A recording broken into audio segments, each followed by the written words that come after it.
चदर तानी के बिछौले बानी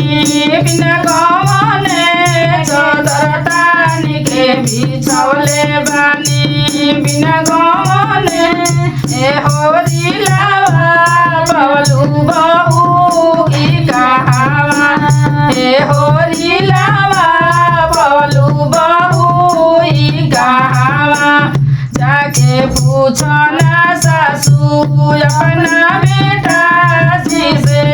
जाके पूछो ना सासू अपना बेटा जी से ससुररिया गइले कहे बिना गवने ससुररिया गइले बिना गवने चदर तानी के बिछौले बानी बिना गवने चदर तानी के बिछौले बानी बिना गवने ए होरिलावा बबलू गोदी बिना की कहावा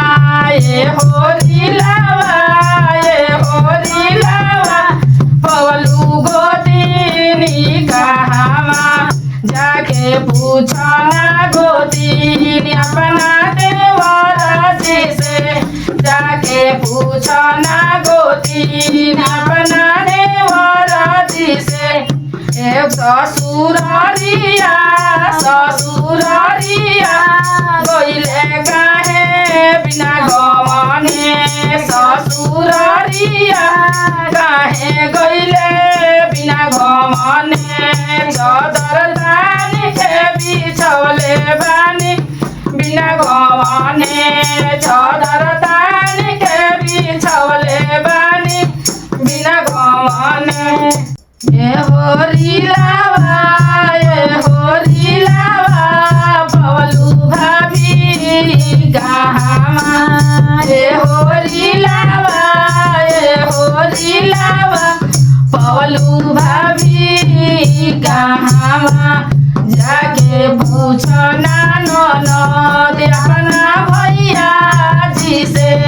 जाके पूछो ना ननद अपना भैया जी से ससुररिया गइले काहे बिना गवने ससुररिया गइले बिना काहे बिना गवने चदर तानी के बिछौले बानी बिना गवने